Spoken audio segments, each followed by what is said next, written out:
Welcome to Wellness Warriors, a podcast addressing the root causes of illness and their natural solutions. And now your hosts of Wellness Warriors, Dr. Justin Lane and Michele Schroeder. Well, hello, Dr. Lane. Hello, Michael. How you doing? I'm doing great. And Michele, how are you doing today? Great. You guys Glad are. to be here. That sounded a bit pensive to me. Oh, I'm great. I'm just so happy to be here. That's good. You know, it sounded a little stressful, which is a good topic for today. I think we're going to talk a little bit about stress. So, tell you what, I got a question. Either one of you guys can answer this. So, how does stress affect autoimmunity and chronic illness? Anyone at all? Yes, I'll go. jump in on that one. So stress is a known trigger for autoimmunity. It's one of the, top 3 probably for most people is stress. So when we talk about stress, we're really talking about your stress hormone, which is cortisol.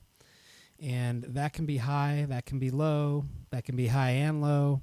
And it's often linked to your blood sugar too, which is also another trigger of autoimmunity. So stress is a big one. It's probably the biggest one because there's so many forms of stress: emotional stress, psychological stress, physical stress, chemical stress, spiritual stress, you name it, lots of stress. But it's also the trigger that's hardest, I think, for a lot of people to evaluate. Most people will say, I don't have stress, or I have a lot of stress. So it seems to be like an extreme. We're all guessing really until we test. Here's what I've found as I've been helping people with autoimmune problems is that they've either had some traumatic event in their life or just a long-term chronic stress.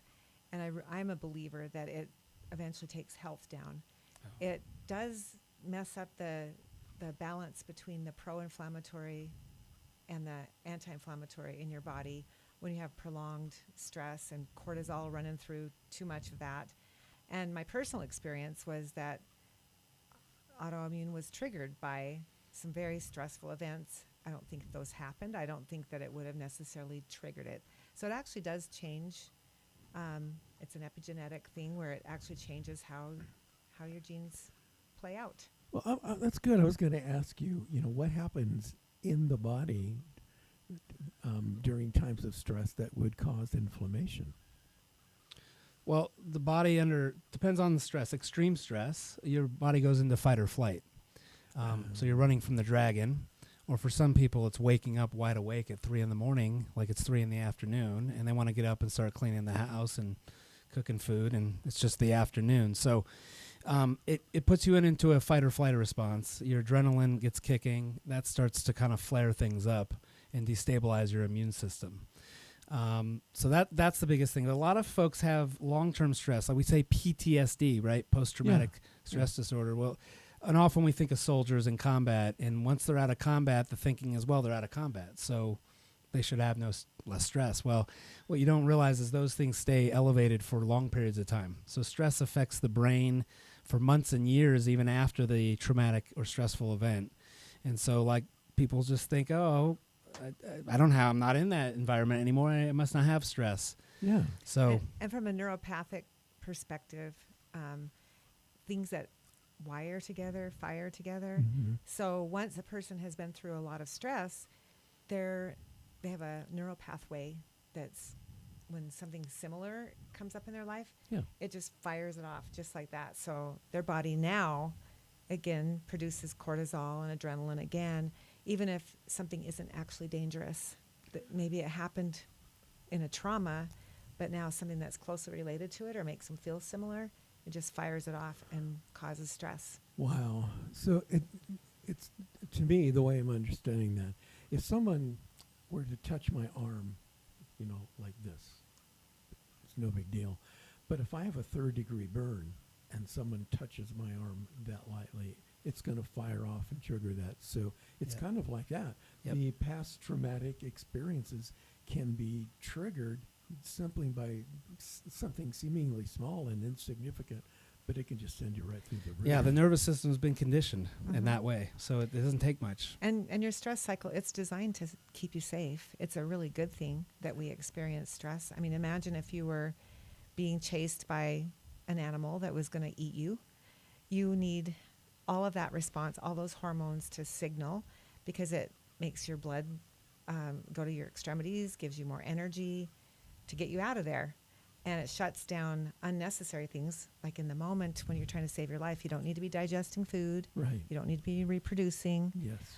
So the stress response is there to protect us, and it shuts down all kinds of things. But what happens is nowadays we don't have animals chasing us usually, but we have financial problems. We have job stress. We have relationship issues. And I'm sure that this is in the past. They had that kind of stuff too. But some of these stressors are such that they become chronic because when you have a financial stress, you don't necessarily get out and run it off and burn up all the sugar that your body just produced. So you're not finishing a stress response the way that you do if you're getting away from an animal. And so your body, just like he said, continues to pump all those hormones because you didn't finish it, you didn't get rid of it, and your body can get stuck in fight or flight instead of going back into parasympathetic state where you're back to rest and digest. Wow. So how do I manage my stress if I really want to start healing? What do I do? Well, you can start by breathing. Deep breathing, belly breathing. That's the first thing that suffers usually when we feel duress is our breathing gets shallow, which restricts oxygen into the system, which then leads to less blood movement, which then leads to usually some pain, headaches, tension, shoulder tension, neck pain. So there's a definite physiological connection. But yeah, that's the first thing is usually just breathe, but also try to control your thoughts. Some people have stressful thoughts, loops of stressful thoughts. And it's a broken loop, I would say. It's stressful by the questions that they ask themselves and the answers that they give, and it's like a runaround. So some people create stress just mentally by creating stressful questions on themselves or stressful situations. So some people have been conditioned into that too, and that's kind of where we talk about mindset and neurocoaching. But stress is, there was a lot of ways to manage stress. Exercise, obviously, that's a positive way to do it. We use things like yoga, qigong, which is Chinese yoga, really without the breathing. It's similar to Tai Chi. These are slow movements where you're focused on breath and deep breath. Visualization tools help, visualizing what you want and what language you might use when you're feeling that way, and just ways to get to pull yourself out of those environments as much as you can. That's how we manage stress. We either manage it or it manages us into the ground, usually. Yeah, I've had those kind of experiences. So how can I tell that it's stress that's maybe causing my physical ailment, my illness, or whatever? How can I tell if it's stress that's doing that and not something else? So we like to measure your stress hormone, cortisol, and we measure it in a saliva test usually at 4 times during the day at specific times. And that's our best way to evaluate your stress hormone. A lot of people think they have high cortisol because they're stressed, when in fact it's low, or vice versa. So it's not just, it's really about what your hormone's doing, but that's also being affected by other things like your diet, for example. Your blood sugar will affect your stress hormone, cortisol. They're very closely linked. In fact, when we talk to people a lot who have trouble sleeping at night, whether it's falling asleep or staying asleep or waking up tired, that's a common symptom of cortisol imbalance. You wake up tired. You had 6, 8, 10 hours of sleep, you still feel tired. Yeah. Common example. Or you're waking up a lot through the night. Not to pee, but you're just awake. It's 3 in the morning. Disrupted sleep. Yeah, or trouble falling asleep. But specifically with staying asleep, those are usually cortisol imbalances that are also linked to your diet and your blood sugar. So we like to test. We want to test, but we also can tell certain symptoms that are going to present with people will have, we know there's an imbalance there with cortisol. Okay. So prior to our conversation today, we were talking a little bit about the vagus nerve. Tell me a little bit about what is that and what role does it play? Yeah, the vagus nerve is the longest nerve in your body, and it connects in a lot of places in your body, but from the brain into your gut and your digestion. Mm-hmm. So it affects a lot of different parts of your body. It is the nerve that counterbalances you between your parasympathetic state and your fight-flight response. So parasympathetic is rest and digest. sympathetic nervous system is your fight-flight response. And then there's been some polyvagal theory studied, and it's kind of divided the vagus nerve into your ventral vagus nerve, which is when you're affected by that, you are in a social, you feel relaxed, you're calm. Yeah. The dorsal side of it is when you're kind of in overwhelm and you just kind of shut down. And then there's the, fight or flight response, which is good. It activates you, so it can be good stress. So it activates you and gets you motivated and gets you energized. But you don't really want to stay there all the time. You need to be back and forth between. So the vagus nerve sort of modulates all of that and helps with that. So let's say I'm stuck in my fight or flight mode. What do I do? Other than come to you and say, help, I'm stuck in this mode. Fix me. So if you're in fight or flight, we want to measure cortisol. That's something we like to do. But there's substances you can take. There's herbal medicines you can take to modulate the stress response. We call them adaptogenic herbs because they adapt to your cortisol rhythm. And these have been used for thousands of years, both in Chinese medicine and also in Western herbal medicine. These are things like ashwagandha, holy basil, rhodiola, ginseng, eleuthero. These are used in combinations, usually together. And I don't actually understand how these work mechanism-wise in science. We don't know how they work, but we know that they work for both high and low cortisol levels. So it modulates the stress response. It often makes people feel more relaxed and at peace and at calm. So it sedates the body a little bit. It's not a sleeping pill by any matter, but it's able to take high cortisol and lower it, or take low cortisol and raise it. And it's pretty remarkable. So that's one example of a product we'll use, or herbs we'll use with folks to help modulate the stress response. But ideally we want to get to the trigger and the root cause, the source of it.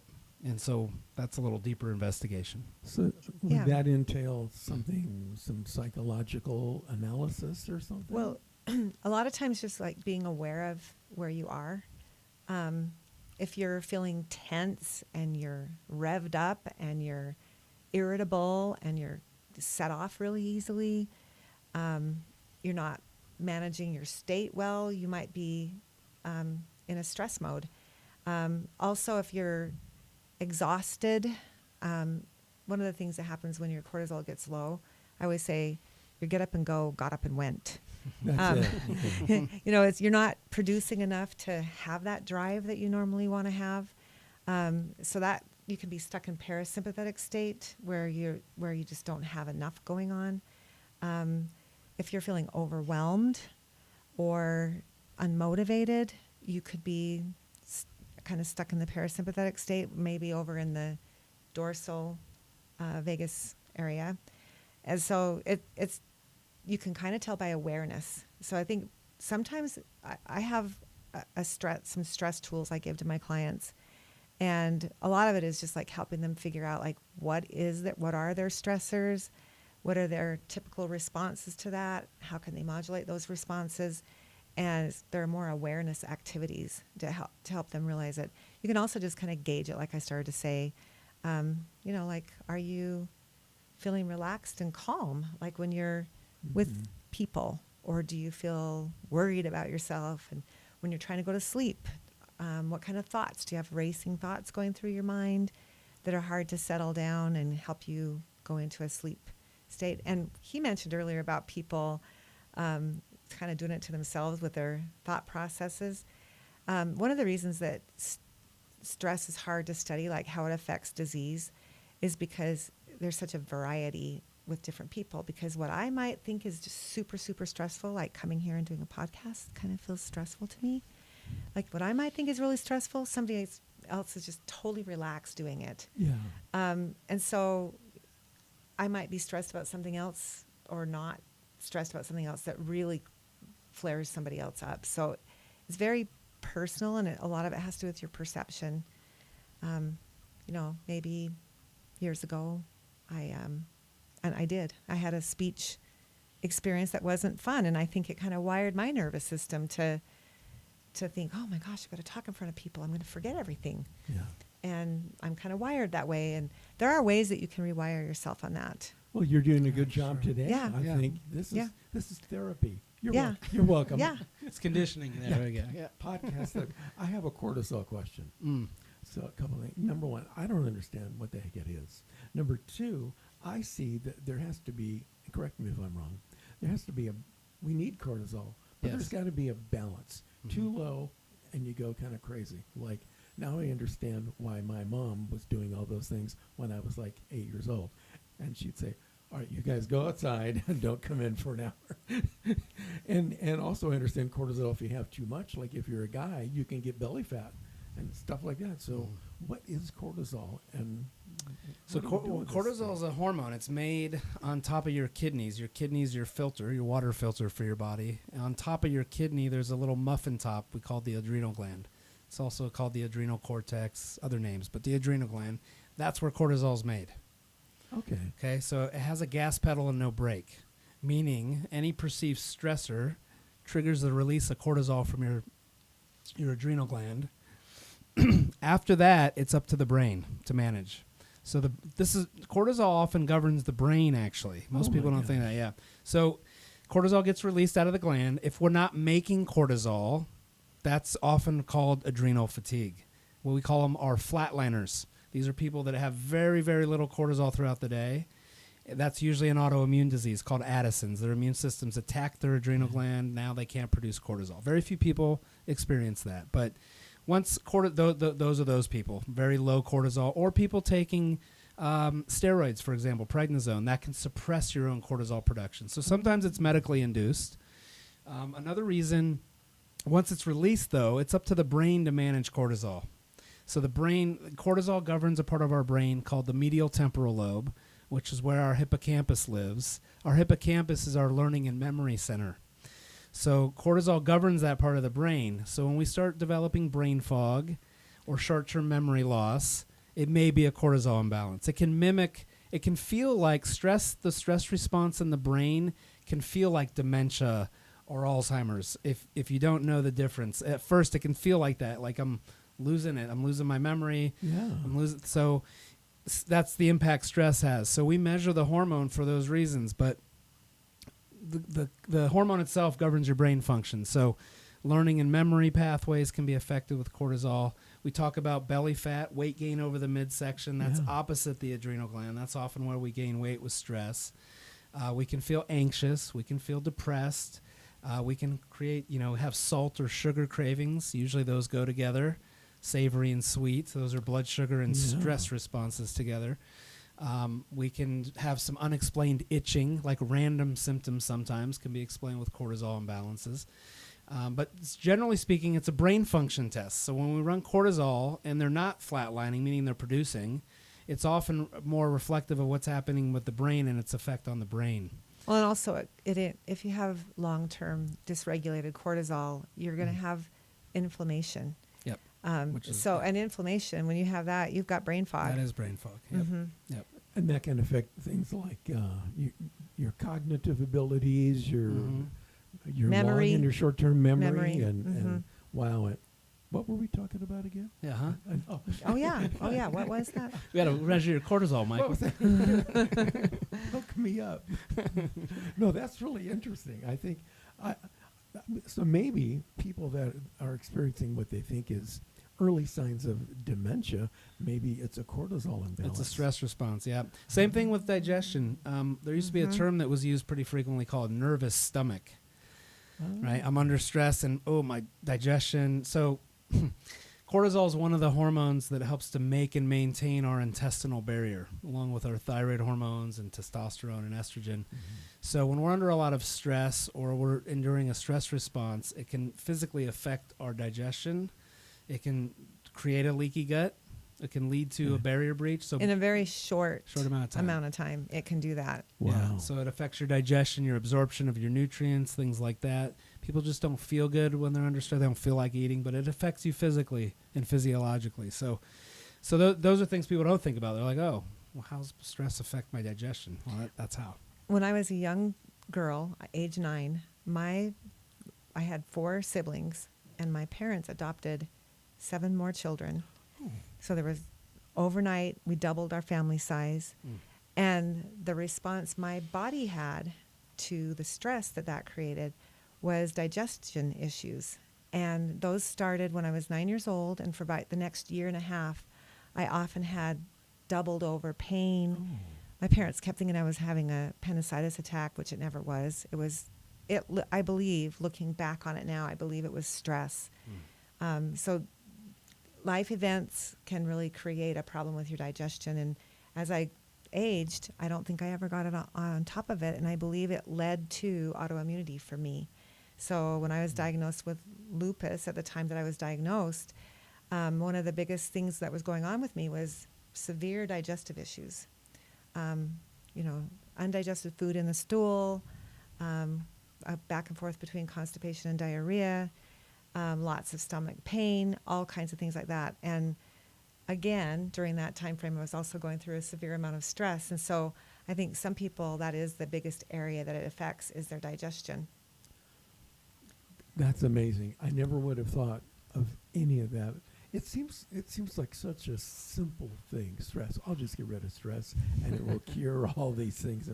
But I can see this is a major health issue. And we need stress. There's good stress and bad stress. They always say like eustress or distress, right? So these are just classifications, but it's not about getting rid of it. It's managing it effectively. And so that's where people struggle. And I think that's where like the work that Michele does, working with people on how they perceive stressful events, right? What are they focused on? How are they breathing? Their physiology, their state, the words they use when they're stressed can amplify the stress or can take it down a notch. Yeah. So there's just so much that you can do, but when you don't know, you don't know. And so that's how we work with people sometimes, is just shifting their empowering meaning. So just asking a question like, well, why does this happen to me? Instead of asking that, because your brain will give you all kinds of reasons why things happen to you. Instead of asking that, maybe it's why is this happening for you? What am I supposed to learn from this? That just creates a shift with your focus and how you feel. You feel what you focus on, and you feel what words you use. And in language these days, we use very few words to actually express how we feel. We have a lot of words that may express negative emotions. I'm angry, I'm enraged, I'm blah. But very few words to express happy, joy, elated, triumphant, jubilant. Mm-hmm. Our language matters, and that can change our state right away and change how we feel. And just to point out how much language matters, right around the time I was diagnosed, I was having almost a panic attack. Not quite, but I would just start to feel like my body was just going into this state of stress.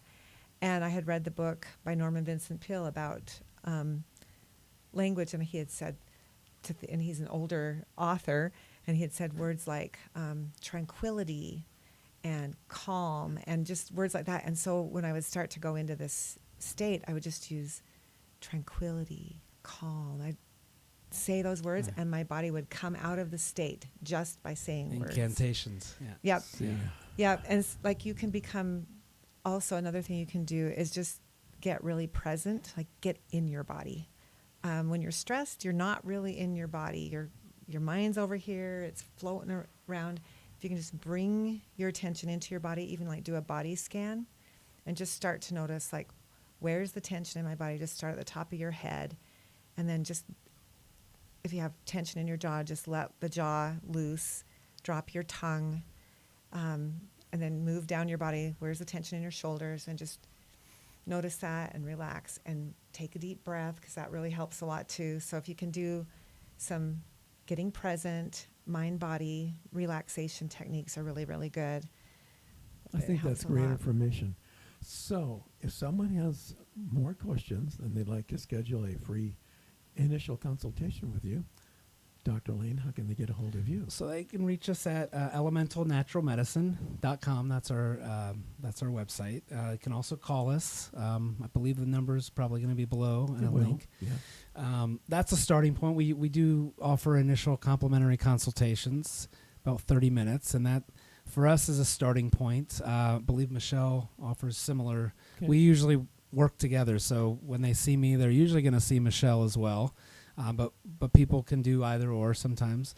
That's a good starting point. If you're a candidate, we'll definitely see you and figure out what's going on. Michele, how can people contact you? KMichelleSchroeder.com, and there's a place on my website at the bottom right-hand corner that you can book a free consultation just to go over what's going on with you and see if we're a good fit.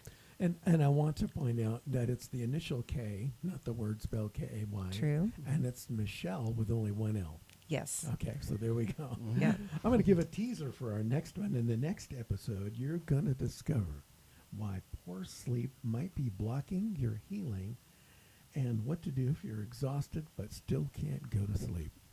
Thank you, Wellness Warriors, Yes. for being Yeah. today. Great to be here. Thank you. Been a pleasure. We'll see you guys again next time with Yep. another exciting episode of the Wellness Warriors. This has been Wellness Warriors, giving people the knowledge to have a healthy and vibrant life. For more information, elementalnaturalmedicine.com and KMichelleSchroeder.com. We invite you to join us next time for another edition of Wellness Warriors.